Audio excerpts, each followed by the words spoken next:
विद्यार्थी परिषद तरफ 51तम प्रतिष्ठा दिवस वन महोत्सव पालित वृक्षरोपण और छात्र छात्री को चारागछ बंटन।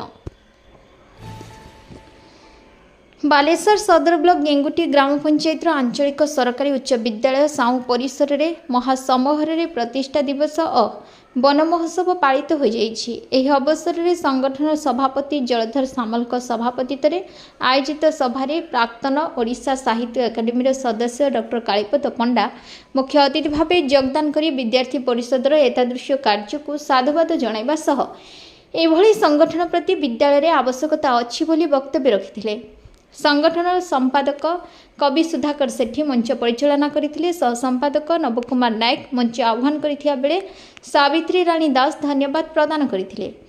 अन्यमानक मध्य विद्यालयर प्रतिष्ठाता सदस्य प्राक्तन शिक्षक कार्तिक चंद्र साहू प्रतिष्ठाता सदस्य परिवार तथा विद्यालयर प्रथम दिनर छात्री बनलता दास विद्यालय पई जमीदाता परिवार विजय कुमार परिड़ा विद्यालयर प्रधान शिक्षक द्रोणाचार्य पटायत संगठन उपदेष्टा पीताम्बर महापात्र प्रमुख मंचासीन थिले।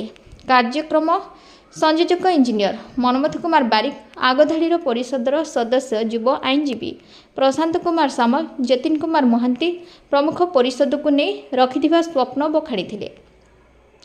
चलित मैट्रिक परीक्षा रे कृतित्व अर्जन करी विद्यालय रे प्रथम द्वितीय तृतीय स्थान अधिकार तीन छात्री को अभिलिप्सा सामल राजलक्ष्मी सामल कुमारी ऋतुपन्ना प्रधान को विद्यार्थी गौरव सम्मान प्रदान करा जायथिला। चित्रांकन रे प्रथम मोनाली सेनापति शताब्दी महापात्र स्वस्ति श्री नायक साधारण ज्ञान प्रथम वर्षा प्रियदर्शनी नायक द्वितीय संजय सिंह तृतीय लिप्साराणी जेना वक्तृता प्रतियोगिता प्रथम शुभलिप्सा नायक द्वितीय प्रतीक्षा आचार्य तृतीय शुभ्रांशु पुहाण छात्री मान को ट्रॉफी और मानपत्र प्रदान करा जायथिला। परिवेश प्रति अवदान को आखि आगे रखी अवनी कुमार राउत चलित वर्ष वृक्ष बंधु सम्मान 2026 प्रदान करा जायथिया बेले समस्त छात्र छात्री को 300 रु अधिक चारागछ बंटन करा जायथिला। एथि सहित समस्त चारागछ को बंचाई रखिबा को छात्र छात्री माने शपथ पाठ करथिले। विद्यालय परिसर में अतिथि मानक द्वारा वृक्षरोपण करा जायथिला। दिवस व्यापी कार्यक्रम परिषद और आमे आलोचना चक्र रे अन्यमानक मध्य जयश्री राउत शुभ्रांशु राउत ऋतुपन्ना पाणिग्राही गौरीशंकर राउत राहुल कुमार बारिक कुंज बिहारी सेठी हिमांशु शेखर परिड़ा आत्मनपति पवित्रा दास निहारंजन बेहरा दिव्यासा आचार्य प्रियव्रत आचार्य भाग नहीं। इंजीनियर सव्यसाची प्रधान विश्वरंजन सामल पार्थसारथी प्रधान प्रमुख समस्त कार्य परिचालना करथिले।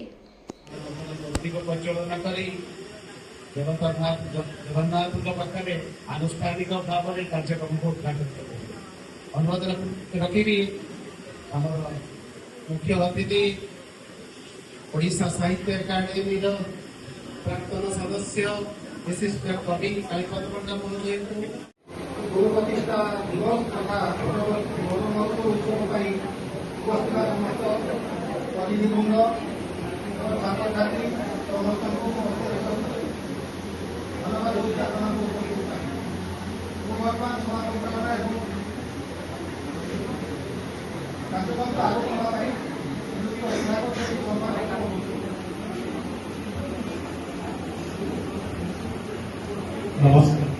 पुरातन छात्र छात्री मान द्वारा विद्यालय आज रंगीन कहले किसी अतृप्ति हम ना पुरातन छात्र छात्री मान